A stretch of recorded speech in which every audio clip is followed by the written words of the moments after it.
ഭരണഘടനാ assembly സമ്മേളിക്കുന്നത് 1949 December 9-നാണ്. 11-ാം തീയതിയാണ് അധ്യക്ഷനെ തെരഞ്ഞെടുക്കുന്നത്. രാജേന്ദ്രപ്രസാദിനെ അധ്യക്ഷനായി തെരഞ്ഞെടുത്തു. അധ്യക്ഷ വേദിയിലേക്ക് രാജേന്ദ്രപ്രസാദിനെ കൂട്ടിക്കൊണ്ടുവരുന്നത് രണ്ടുപേര് ചേർന്നാണ്.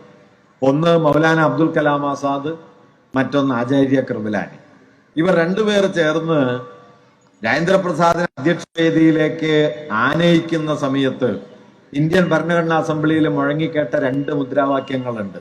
ഒന്ന് ഇൻകുലാബ് സിന്ദാബാദ് എന്ന മുദ്രാവാക്യം, രണ്ട് ജയ് ഹിന്ദ് എന്ന മുദ്രാവാക്യം. ഇൻകുലാബ് സിന്ദാബാദ് എന്ന മുദ്രാവാക്യം നിങ്ങൾക്കറിയുമല്ലോ.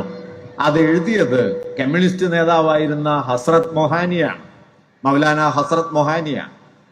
ഈ മൊഹാനിക്ക് വേറൊരു പ്രാധാന്യം കൂടിയുണ്ട്.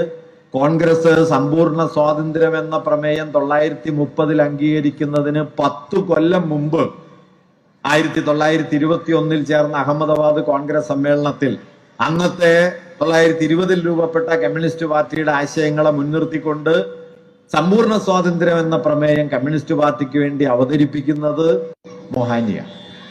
മൊഹാനിയുടെ ആ നിർദ്ദേശം പക്ഷെ അന്ന് അതിനെതിരെ സംസാരിച്ച ഒരാളേ ഉള്ളൂ, അത് ഗാന്ധിജിയാണ്. ഗാന്ധിജി അതിനെതിരെ സംസാരിക്കുകയും ഈ പ്രമേയം തള്ളിപ്പോവുകയും ചെയ്തു. കോൺഗ്രസിന്റെ ചരിത്രം എഴുതിയ പട്ടാഭി സീതാരാമയ്യ പിന്നീട് അതേക്കുറിച്ച് പറയുന്നത് ഇന്ന് തിരിഞ്ഞു നോക്കുമ്പോൾ എന്തിനാണ് ഗാന്ധിജി ആ പ്രമേയത്തെ എതിർത്തത് എന്ന കാര്യത്തിൽ നമുക്ക് ആശ്ചര്യം തോന്നും.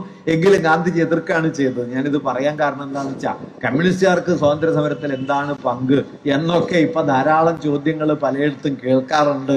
ഒരു കാര്യം പറഞ്ഞു എന്നേ ഉള്ളൂ, പൂർണ്ണ സ്വാതന്ത്ര്യം എന്ന സങ്കല്പം ദേശീയ പ്രസ്ഥാനം അംഗീകരിക്കുന്നതിന് 10 കൊല്ലം മുമ്പ് ഈ മുദ്രാവാക്യം രാഷ്ട്രീയമായി ഉന്നയിച്ചത് കമ്മ്യൂണിസ്റ്റുകാരാണ് എന്ന കാര്യം. ഭരണഘടനാ അസംബ്ലി വേണമെന്ന ആശയം ഇന്ത്യയിൽ ആദ്യമായി അവതരിപ്പിക്കുന്ന MN റോയാണ്. 1934 അദ്ദേഹം ഭരണഘടനാ അസംബ്ലി എന്ന ആശയം അവതരിപ്പിച്ചു. 1945 ഇന്ത്യൻ ഭരണഘടനയുടെ ഒരു കരട് സ്വന്തമായിട്ട് അദ്ദേഹം എഴുതി തയ്യാറാക്കുകയും ചെയ്തു. ഇങ്ങനെയൊക്കെയുള്ള ചരിത്രമുണ്ട് ഇന്ത്യൻ ഭരണഘടനയിൽ. ഇതിലൊന്നും ഒരു പങ്കുമില്ലാത്ത ഒരു വിഭാഗമാണ് ഈ ഹിന്ദുത്വ ശക്തികൾ.